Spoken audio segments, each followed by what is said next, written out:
For thousands of years, the rise and fall of empires and the global economy were closely tied to something you might not expect: spices. The spice trade began around 1000 BCE, localized to Southeast Asia and the Middle East. But by the beginning of the new millennia, it had rapidly expanded and nations vied to control it. Today, it's typically far less work to find and purchase spices you want. But just because they're no longer starting wars that upend nations doesn't mean they're any less important. Because while you might think spices are mostly about making your food taste good, science, and particularly chemistry, is finding they can do a whole lot more.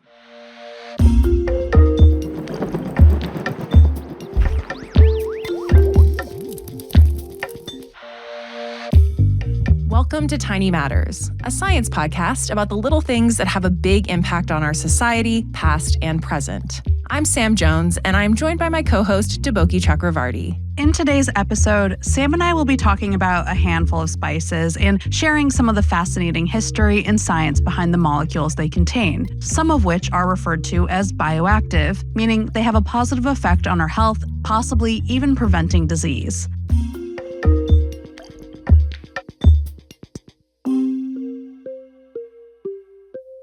So first off, let's talk about foods and just how much we can learn from exploring what's in them. I think from my standpoint, I hear a lot about marine bioactive compounds that researchers are looking to for new drug development, but I find that I see less about finding active compounds in our foods. And so I'm wondering if you feel like that's the case too, and if so, why? You've made a very keen observation, and I'm hoping that you're wrong, but I think you're right. And I'll explain why. That's chemist Kantha Shelke, the founder of Corvus Blue, a contract food science and research firm, and a senior lecturer at Johns Hopkins University. She specializes in the chemistry and regulation of ingredients. Both marine and food-derived compounds have been researched, but the marine bioactive compounds are getting more attention because of their role in drug development. They have very unique capabilities. They're often potent compounds. Food-derived bioactives, especially those from spices, those are very important for human health and for overall health, but they're also a part of our daily life. We can find spices, which are plant-derived substances that we often use for food flavoring or color, in our gardens, our kitchens, and our pantries. In comparison, Kantha told us, something like a molecule from a sea sponge may sound more exciting and even have kind of a science fiction feel. Whereas things from food sounds like a salad, sounds like you're making a juice or an extract. So I think that might be one issue. Another possible issue, she says, is that compared to novel compounds, the ones in food might seem old and obvious. But she argues we should be working to change that perception. I had to think a lot about spices when chatting with Kantha and working on this episode, and it was hard to think of a favorite. But depending on my mood, I love cayenne pepper, which we are going to talk about today. Deboki, do you have a favorite spice? Ooh, this was surprisingly hard because I asked my husband because he does almost all of the cooking in our house, so I figured he would know. But he said posh spice, which was not helpful. But then he said Szechuan peppercorn, which actually is probably true. I love Szechuan food, and those peppercorns give it a lot of its intensity. I also really like Szechuan food, but I do love a Spice Girls reference, always. So today we're going on a little spice tour, if you will. But before we do, please remember, we are not MDs, and we are never giving medical advice on Tiny Matters. Always talk to your doctor before making any big dietary changes. I love ingredients. So anything to do with how ingredients are grown, how they are harvested, how they are processed and handled, how they are shipped, and how they are put into food products, but also what those ingredients do to the human body, as in the clinical, physiological effects. What happens to the ingredients when you process them in a certain way, all the way to understand what happens to an ingredient when it comes into a food product. Kantha said spices are an essential part of who she is, having grown up in India. So we, I think more than any other nation in the world, are known for spices and how we use them, not only as part of our culinary rituals, but also our personal care rituals. So there's a handful of spices we're going to talk about today, starting with one Kantha really loves, saffron.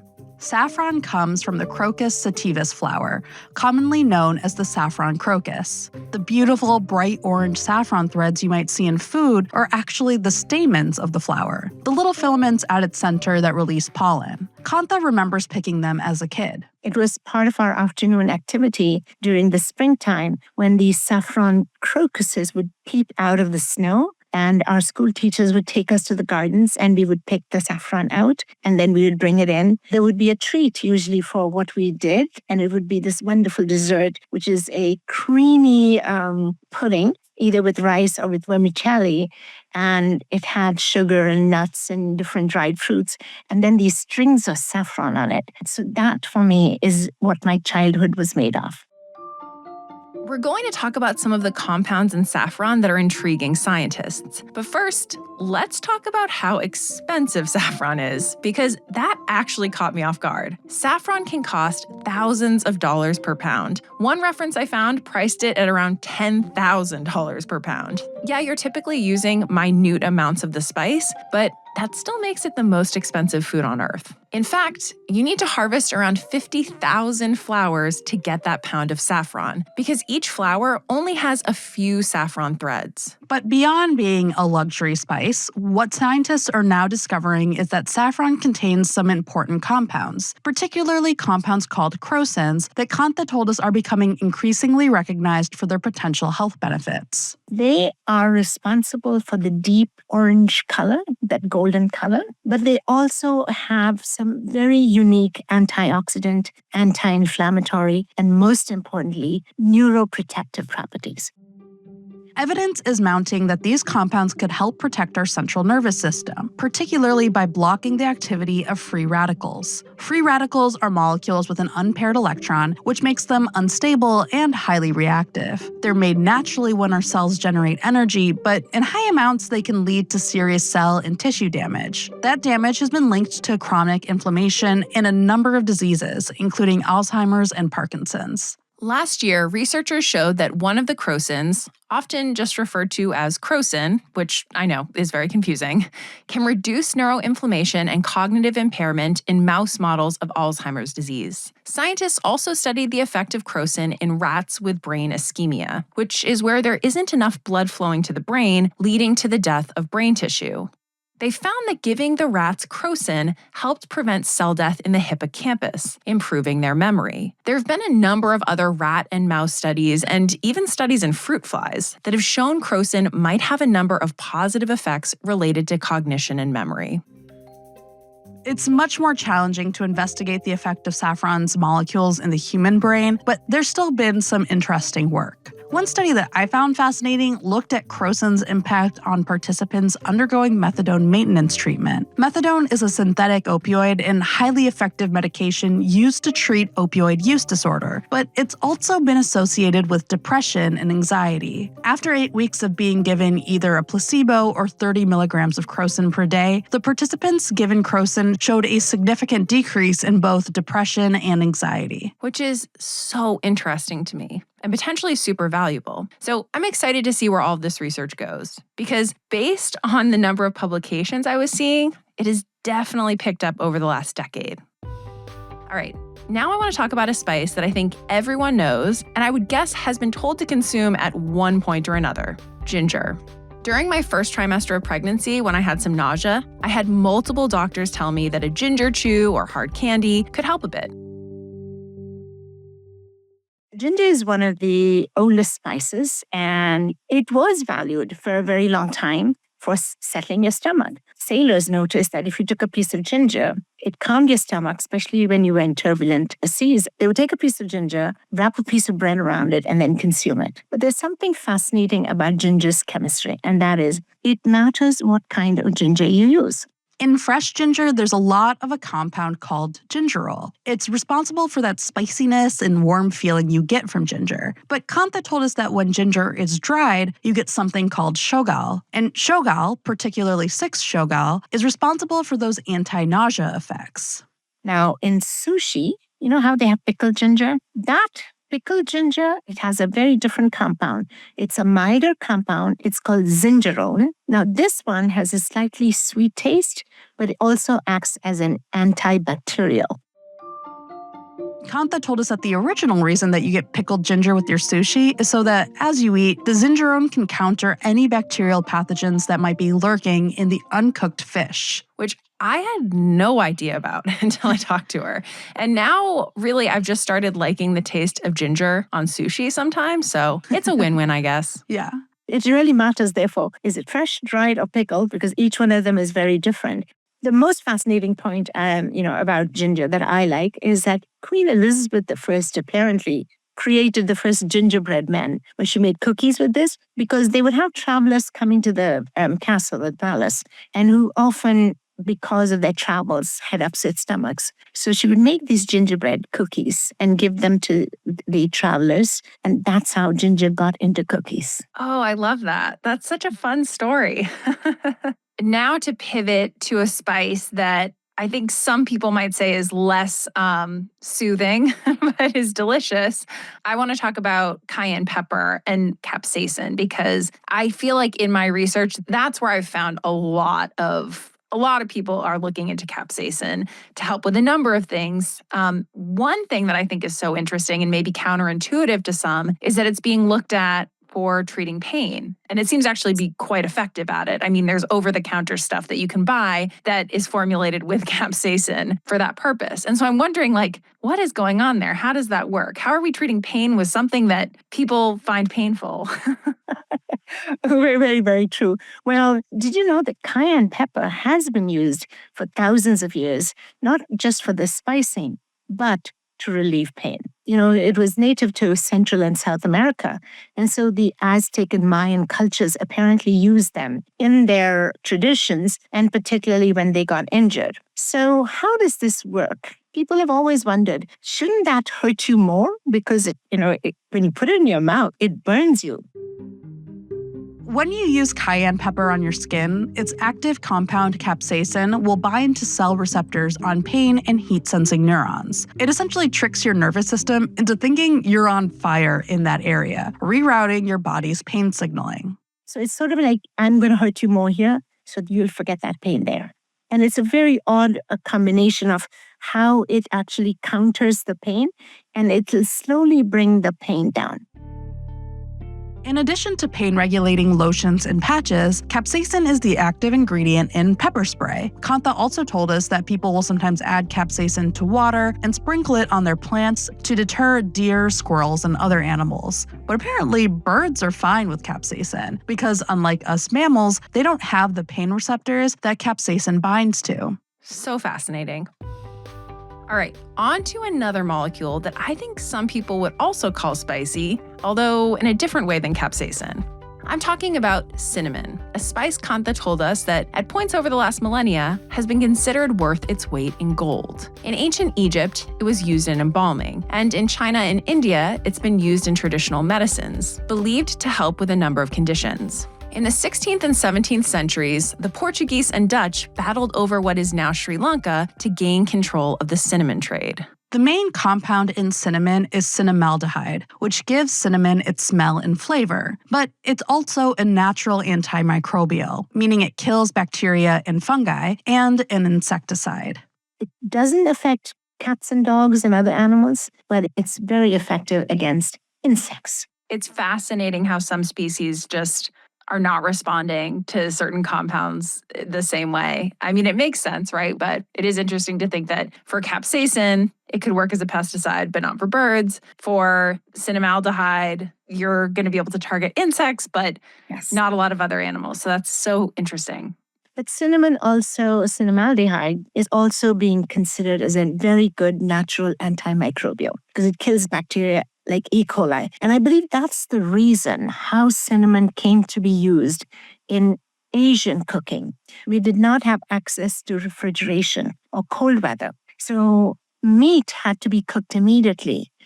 If not, it was stored with spices like this that helped prevent it from spoilage. And that's how that combination happened to come around.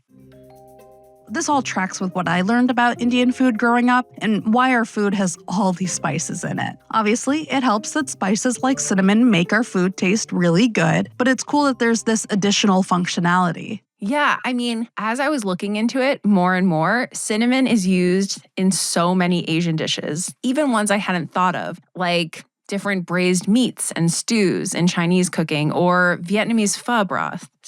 It's really cool. Okay, so we have one more spice we want to talk about today, turmeric. On the outside, it looks a lot like ginger, and it's actually part of the ginger family. But when you cut it open, it's a bright orange, similar in hue to a cooked sweet potato.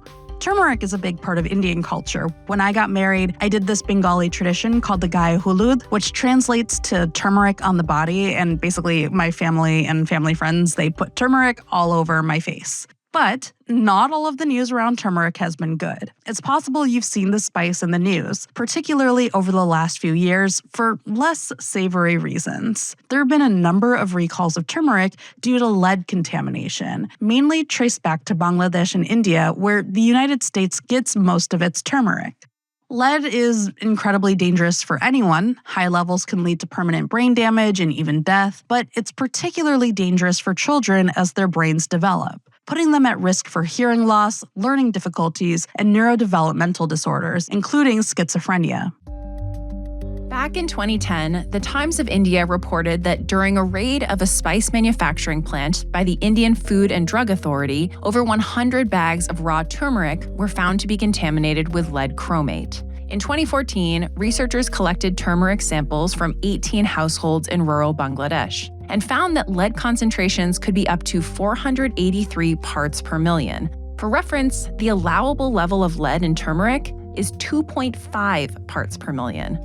In 2019, a much larger study in Bangladesh showed similar levels of lead in turmeric.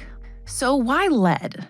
Well, lead chromate, also known as chrome yellow, is a pigment, and it's sometimes used to hide the marks of pests or other aesthetic blemishes and to make the spice look brighter to attract buyers who will then process it and sell it in bulk. Following the 2019 study, the Bangladeshi Food Safety Authority cracked down on lead chromate adulteration in turmeric, and a follow-up study in 2023 that looked at over 600 market turmeric samples showed that lead concentrations decreased from 47% in 2019 to 0% in 2021. And lead levels in the blood of turmeric mill workers also dropped significantly.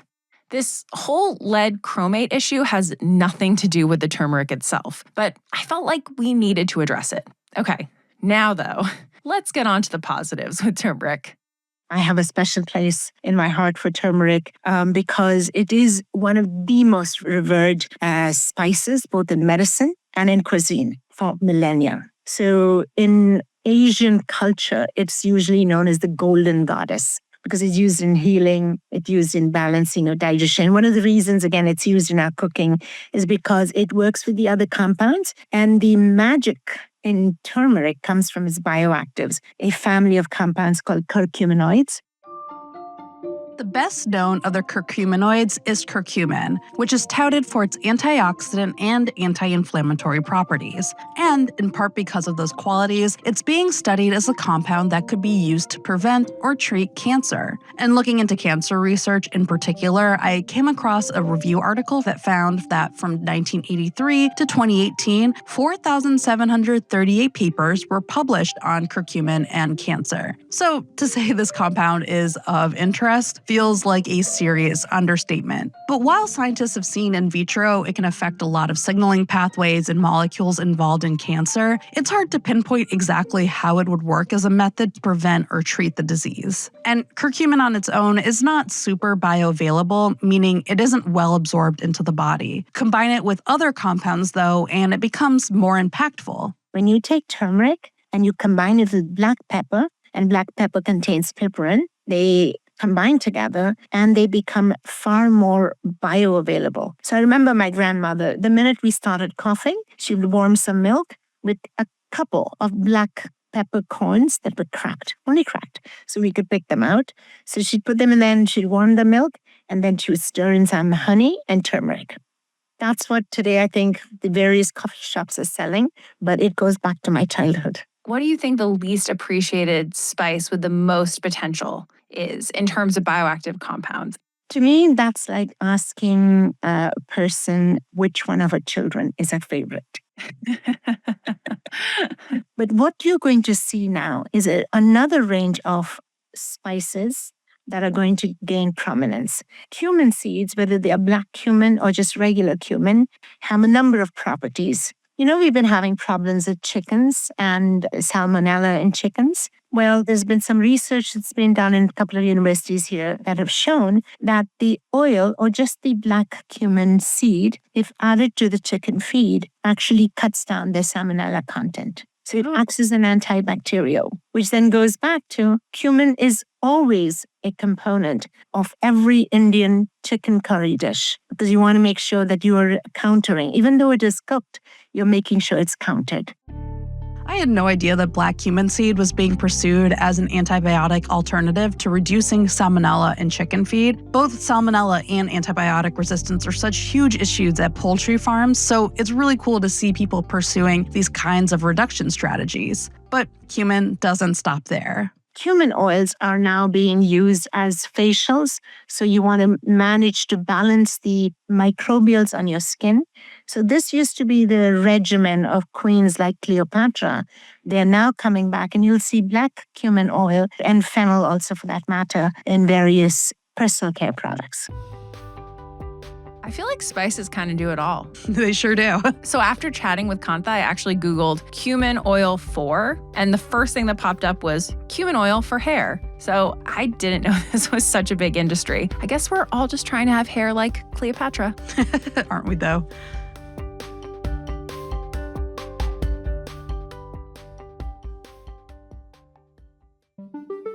All right, shall we tiny show and tell? Yeah, let's do it. Mine is highly unrelated. Me too. Okay, then I'll just go first. Cool. So, Debuki, I want to tell you about how flamingos trap prey. I'm excited. This is something I really hadn't thought about. I think of flamingos as, how we all picture them, right? They're kind of like standing up. They're not in super high water most of the time. Like they can, cruise around in water, but you don't see them as much like that. But I came across this fun new study about how they've developed a bunch of different techniques to essentially create a water tornado or vortex to trap their meal. So the study included watching the behaviors of Chilean flamingos in the Nashville Zoo, as well as looking at 3D printed models of their feet and L-shaped bills. So what the researchers found was that the flamingos used their webbed feet to churn up sediment at the bottom. And then they'll have their heads underwater and they'll draw the sediment to the surface by jerking their heads upwards. But they continue to keep their heads facing upside down, and they'll move their beaks really quickly, like something that, at least in the press release, they call chattering. And it kind of makes sense if you think about the super fast opening and closing of their beak. And I guess that stirs up these smaller vortices that will then funnel the sediment and food into their mouths, where then they can strain it out. So it's kind of like violent filter feeding.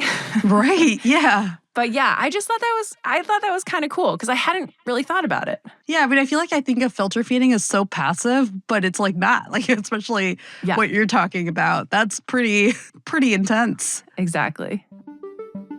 Well, I have a tiny show and tell for you that I think might actually be a sequel to a tiny show and tell I think you did a while ago. Which was about the RSV vaccine. So there's now exciting news because basically this past year, there have been 2 different RSV vaccines available. There is a vaccine that's given to pregnant people in their 3rd trimester, if that happens between September and January, which is when RSV season happens. And so that particular vaccine will basically help with the immunity of the baby when they're born, because the mom will produce antibodies that get passed to the fetus, and they'll continue having those antibodies after they're born. There's also been another vaccine that's actually an antibody treatment that babies can get when they're younger than 8 months old when they're going into RSV season. So these are relatively new vaccines. And so the Centers for Disease Control and Prevention published a report about their effect, and it's been really good news. So RSV stands for respiratory syncytial Syncytial, whatever. RSV is a virus. It's a respiratory infection. And it usually results in the hospitalization of around 58,000 to 80,000 kids younger than 5 every year. And it's particularly challenging for newborns. So it can be really scary to get for babies who are like in that like 0 to 2 month age. And so researchers looked at RSV hospitalization rates, and they compared those rates for like this past year to the rates from between 2018 and 2020. So like basically pre-pandemic levels. In one measurement, they found that hospitalizations for newborns between 0 to 2 months went down 52%. And the other measurement was down by 45%. And they also saw that when they looked at infants from 0 to 7 months, hospitalizations also went down. The one piece of not good news was that hospitalizations for toddlers and kids up to 5 years old were actually higher this year, which indicates that RSV was more severe this past year. And one of the things that's important to remember is that these kids were, they weren't getting the vaccine. So this actually suggests that hospitalization drops we saw for the other age groups might be an underestimate of just how good these vaccines were, because like if the strain was that bad this year and we were still seeing a drop, like that says something. Yeah, exactly. So I just think that's really good news. That makes me happy because I got the RSV vaccine. Even though I didn't fall in that window because of my due date, I still got a prescription from my doctor and was able to get it. That's great. Just to be super careful. Yeah, we were able to get the RSV vaccine for my son when he was like right before he was starting daycare, and it was like a huge relief to be able to get that, because I definitely remember like they sent us messages through the winter of like just how many kids were getting RSV and flu, and so it was just like such a relief to have had that RSV vaccine and to know that if he got it, it might not necessarily prevent RSV, but it was like going to make a big difference in his chance of having to get hospitalized. Absolutely. Well, thanks to Boki. That's good news. Yep. Thanks for tuning in to this week's episode of Tiny Matters, a podcast brought to you by the American Chemical Society and produced by Multitude. This week's script was written by Sam, who is also our executive producer, and edited by me and by Michael David. It was fact-checked by Michelle Boucher. Sound design is by Michael Simonelli and the Charts and Leisure team. Thanks so much to Kantha Shelke for joining us. Go rate and review us wherever you listen. It only takes a minute and it makes a huge difference. Get us on those charts, please. We really appreciate it. And we'll see you next time.